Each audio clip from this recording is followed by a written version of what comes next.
तत्पूर्वी थोडक्यात आजच्या कार्यक्रमाच्या आमच्या प्रमुख अतिथी आदरणीय सन्माननीय कीर्तिताई अर्जुन आपलं मनोगत व्यक्त करतील अशी मी त्यांना सूचना करतो। आदरणीय सन्माननीय कीर्तिताई अर्जुन। आजच्या आपल्या कार्यक्रमाच्या प्रमुख अतिथी आदरणीय सन्माननीय कीर्तिताई अर्जुन आपल्या महामानव डॉक्टर विश्वरत्न डॉक्टर बाबासाहेब आंबेडकरांच्या पुतळ्याला पुष्पमाला अर्पण करून पूजन करत आहेत। कृपया सर्वांनी पूजनाकडे लक्ष द्यावं। आदरणीय सन्माननीय आजच्या प्रमुख अतिथी कीर्तिताई अर्जुन।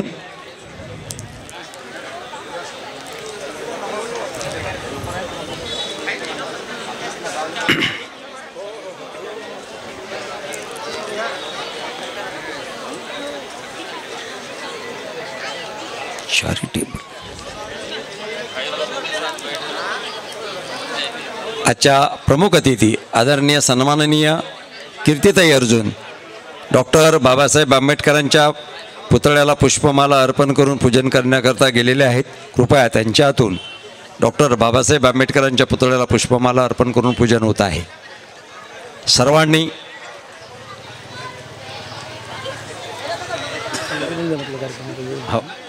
मंचावर बोलवून घेतलं। आदरणीय मनोजराजा गोसावी आणि आदरणीय शुभांगीताई वानकडे यांच्या संचांनी स्टेजवर यावं आणि प्रमुख अतिथींना खुर्च्या असतील मी काय म्हणतो खुर्च्या असतील तर पाहुण्यासाठी खुर्च्या पाठीमागे लावून द्या। डॉक्टर साहेब पाहुणे मला तिकडच्या एरियामध्ये कसं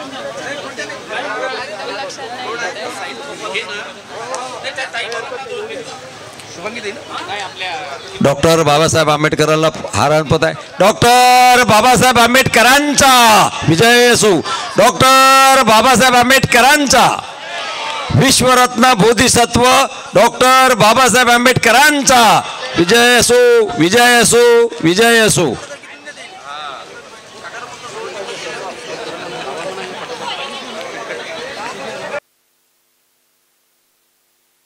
सन्मान्य कीर्तिताई अर्जुन आपलं 2 मिनिटांमध्ये आपलं 2 शब्द या ठिकाणी आपण व्यक्त करावेत।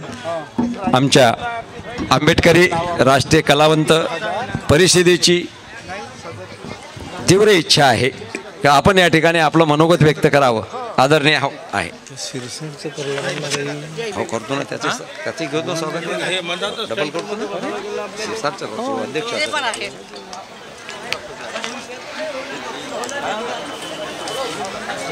जय भीम सगळ्यांना। खूपच थंडी वाजू राहिली वाटते, जोराने नाही म्हणत कोणी। जय भीम बरं आहे त्यातल्या त्यात। सगळं प्रथम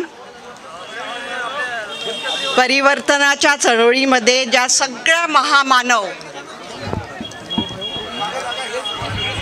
सगळे महामानव व सगळे महामहिला ज्यांनी आम्हाला एक नवीन जीवन जगण्याची कला शिकवली, आपलं आयुष्य बदलवलं, अशा सगळ्या तमाम महामानव व महामहिला यांना मी वंदन करते।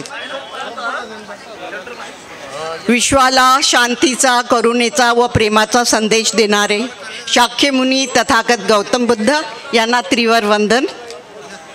तसेच आपले सर्वस्व आपल्या कणाकणामध्ये जे बसलेले आहेत, the most knowledgeable person of the world doctor Babasaheb Ambedkar यांना त्रिवर वंदन करते।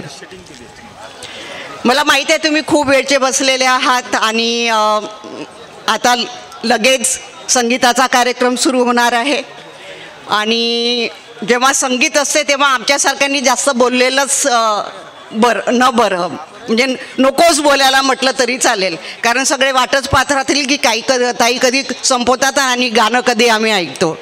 पण तरीही माझं एक कर्तव्य आहे की मला आज सगळ्यांनी इथे या संस्थेनी राष्ट्रीय आंबेडकरी कलावंत प्रबोधन परिषद अमरावती या संस्थेनी कलावंतांना व डॉक्टर लोकांना यांचा सन्मान करावा, यांचा आदर करावा, त्यांच्या जे काही कार्य केलं आहे त्यांचा सन्मान करावा याच्यासाठी मला आमंत्रित केलेलं आहे।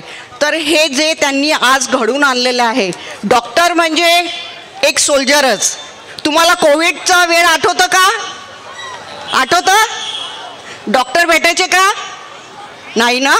पण तरीही काही लोक, काही डॉक्टर आपला जीव धोक्यात घालून त्यांनी आपल्याला साथ दिली आणि त्याच्यामुळे आपण अमरावतीकरांचे तेवढे हाल झाले नाही जेवढे शहरामध्ये झालेले आहेत.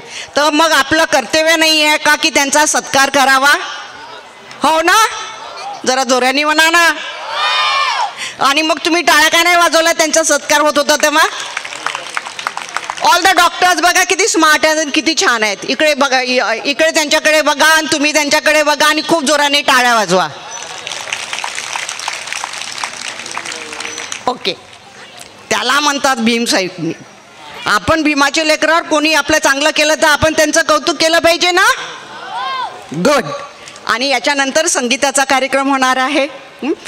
असं म्हटलं जातं की तुम्ही 10 भाषण करा, पण त्या 10 भाषणामध्ये जेवढा इफेक्ट होत नाही, जेवढं प्रबोधन त्या 10 भाषणांनी होत नाही, तेवढं एक सुरीला संगीतमध्ये होऊन जातं.